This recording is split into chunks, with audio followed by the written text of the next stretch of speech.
எண்ணாகமம் 23 அதிகாரம். பிலேயாம் பாலாகை நோக்கி, நீர் இங்கே எனக்கு 7 பலிபீடங்களைக் கட்டி 7 காளைகளையும் 7 ஆட்டுக்கடாக்களையும் இங்கே எனக்கு ஆயத்தப்படுத்தும் என்றான். பிலேயாம் சொன்னபடியே பாலாக் செய்தான். பாலாகும் பிலேயாமும் ஒவ்வொரு பீடத்தில் ஒவ்வொரு காளையையும் ஒவ்வொரு ஆட்டுக்கடாவையும் பலியிட்டார்கள்.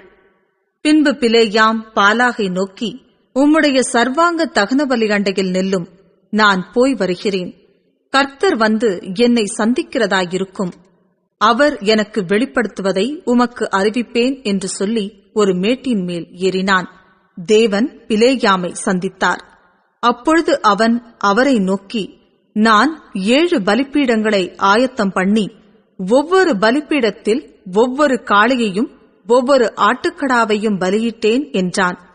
கர்த்தர் பிலேயாமின் வாயிலே வாக்கு அருளி, நீ பாலாகினிடத்தில் திரும்பிப் போய் இவ்விதமாய் சொல்லக்கடவாய் என்றார். அவனிடத்துக்கு அவன் திரும்பிப் போனான். பாலாக் மோவாபுடைய சகல பிரபுக்களோடும் கூட தன் சர்வாங்க தகன பலி அண்டையிலே நின்று கொண்டிருந்தான்.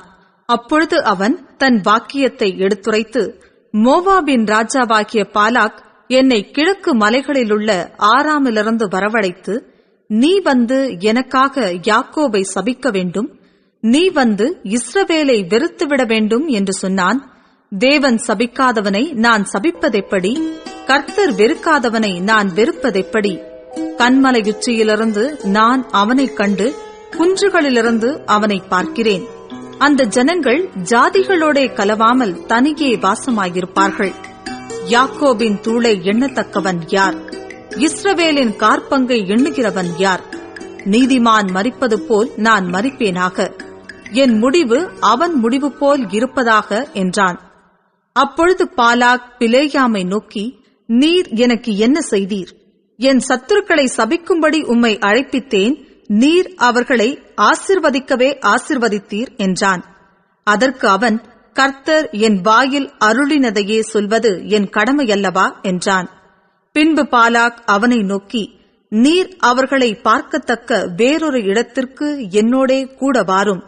அங்கே அவர்கள் எல்லாரையும் பாராமல் அவர்களுடைய கடைசி பாளையத்தை மாத்திரம் பார்ப்பீர். அங்கே இருந்து எனக்காக அவர்களை சபிக்க வேண்டும் என்று சொல்லி அவனை பிஸ்காவின் கொடுமுடியில் இருக்கிற சோப்பீமின் வெளியிலே அழைத்துக் கொண்டு போய் 7 பலிபீடங்களைக் கட்டி ஒவ்வொரு பீடத்தில் ஒவ்வொரு காளையையும் ஒவ்வொரு ஆட்டுக்கடாவையும் பலியிட்டான். அப்பொழுது பிலேயாம் பாலாகை நோக்கி, இங்கே உம்முடைய சர்வாங்க தகன பலி அண்டையில் நில்லும், நான் அங்கே போய் கர்த்தரை சந்தித்து வருகிறேன் என்றான். கர்த்தர் பிலேயாமை சந்தித்து அவன் வாயிலே வசனத்தை அருளி, நீ பாலாகினிடத்திற்கு திரும்பிப் போய் இவ்விதமாய் சொல்லக் கடவாய் என்றார். அவனிடத்திற்கு அவன் வருகிறபோது அவன் மோவாபின் பிரபுக்களோடும் கூட தன்னுடைய சர்வாங்க தகனபலி அண்டையிலே நின்று கொண்டிருந்தான். பாலாக் அவனை நோக்கி, கர்த்தர் என்ன சொன்னார் என்று கேட்டான். அப்பொழுது அவன் தன் வாக்கியத்தை எடுத்துரைத்து, பாலாகே, எழுந்திருந்து கேளும், சிப்போரின் குமாரனே, எனக்கு செவிக்கொடும். பொய் சொல்ல தேவன் ஒரு மனிதன் அல்ல, மனம் மாற அவர் ஒரு மனுபுத்திரனும் அல்ல. அவர் சொல்லியும் செய்யாதிருப்பாரா? அவர் வசனித்தும் நிறைவேற்றாதிருப்பாரா? இதோ ஆசிர்வதிக்க கட்டளை பெற்றேன், அவர் ஆசிர்வதிக்கிறார், அதை நான் திருப்பக்கூடாது. அவர் யாக்கோபிலே அக்கிரமத்தை காண்கிறதும் இல்லை, இஸ்ரவேலிலே குற்றம் பார்க்கிறதும் இல்லை. அவர்களுடைய தேவனாகிய கர்த்தர் அவர்களோடே இருக்கிறார். ராஜாவின் ஜெய கம்பீரம் அவர்களுக்குள்ளே இருக்கிறது. தேவன் அவர்களை எகிப்திலிருந்து புறப்பட பண்ணினார். காண்டா மிருகத்துக்கொத்த பெலன் அவர்களுக்கு உண்டு. யாக்கோபுக்கு விரோதமான மந்திரவாதம் இல்லை, இஸ்ரவேலுக்கு விரோதமான குறி சொல்லுதலும் இல்லை. தேவன் என்னென்ன செய்தார் என்று கொஞ்ச காலத்திலே யாக்கோபையும் இஸ்ரவேலையும் குறித்துச் சொல்லப்படும்.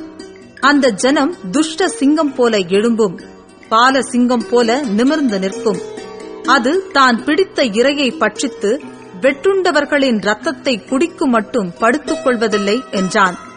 அப்பொழுது பாலாக் பிலேயாமை நோக்கி, நீர் அவர்களை சபிக்கவும் வேண்டாம், அவர்களை ஆசிர்வதிக்கவும் வேண்டாம் என்றான்.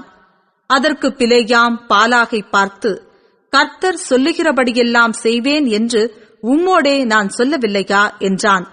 அப்பொழுது பாலாக் பிலேயாமை நோக்கி, வாரும், வேறொரு இடத்திற்கு உம்மை அழைத்துக் கொண்டு போகிறேன்.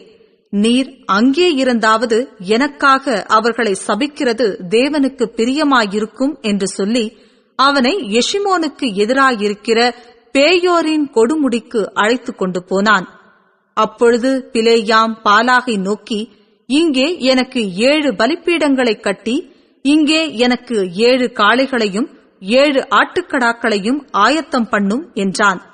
பிலேயாம் சொன்னபடி பாலாக் செய்து ஒவ்வொரு பீடத்தில் ஒவ்வொரு காளையையும் ஒவ்வொரு ஆட்டுக்கடாவையும் பலியிட்டான்.